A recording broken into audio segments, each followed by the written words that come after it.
Hey guys, welcome back, and today we're talking about vision, which the topic is for this week about vision.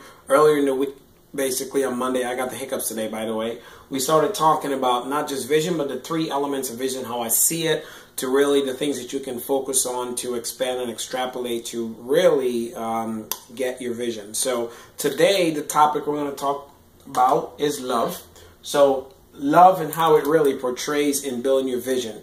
So basically, if you're not passionate, and that's the word I put here, there's two different areas that you can follow when you're creating your vision. You can follow the norm, or you can follow your passion. So if you don't love what you do, if you're not passionate about it, then basically a normal person, anytime that you go into doing something and you plan your life, your vision, it's going to give you an uphill battle at some point. So the normal person will go into a continuous cycle of, doing the same things over and over and over and over. That's really the definition of insanity. If you do the same things over and over and expect a different result, then it's basically not going to happen. In order to get a different result, you have to do something different. So if you're not really passionate about what you're planning to do, what your intentions are, right? Even in the Bible, John 3:16 said, for God so loved the world, he gave his only begotten son. That's love. His passion was to see mankind live in unity, right? So using my story, again, my wife and I was passionate about my future. I was passionate about my vision, what I saw for my life. At one point,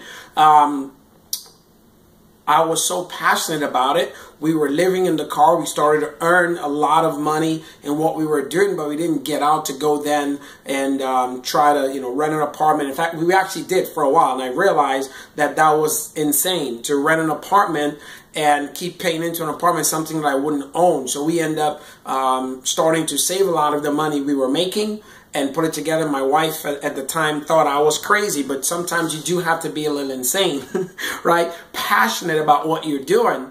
And that gave us the opportunity to put that income together to eventually leave the car and purchase the house, cash out, and leave that there. So you have to be passionate about what you're doing, because if you're not passionate about it, no person in their right mind would really go into something when it seems like it makes no sense or no difference in the act of doing it on a daily basis, unless they're passionate about what they're doing, unless you fall in love with your future. So your vision has to be something that you see so clearly that you are focused on. You have to be insane about it, right? So you have to have your reason first and the why. So your why is really what's hurting you now that you want to change at a later date in the future, that you decide to say, look, this is the reason why I'm doing it right here to get to here. That means you're going to have to put some intense, insane focus, and you're going to have to put your passion behind it. You're going to have to put some love into it and drive, because any normal person will quit. There's the reasons why basically the top 1% of people who have the vision, the passion, the drive, the ingenuity,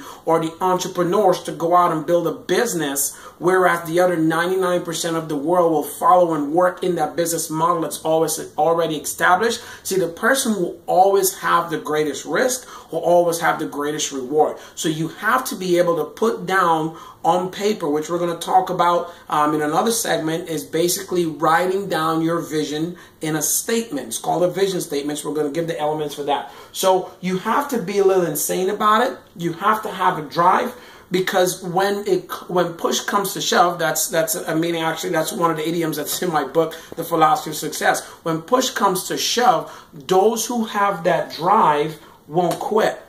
Right? They'll persevere. And that's what's going to get you to your vision. That's what's going to get you to your goal. So in short, again, you have to remember, most importantly, whatever it is that you're hoping for, remember, we're the only ones that was blessed with vision, and we can see it before the masses see it, right? You have it in your mind. You have to take it out from your mind, put it on the scope of paper, write it down to keep it so you could read it to yourself. The world's top 500 most successful people, several decades ago, was interviewed by Napoleon Hill, and they move it, which we're going to talk about a little bit, called auto-suggestion. You say the same things to yourself, because remember, the subconscious mind does over 10 quadrillion function operations on a daily basis, keeping you alive, that if you put that file in there and you repeat it over and over every single day, it's not that you're dumb and you can't remember. Like Ford, it's not that Ford couldn't remember that he wanted to build a car. He said it every single day, read it out loud, because that's his focus, that's his vision.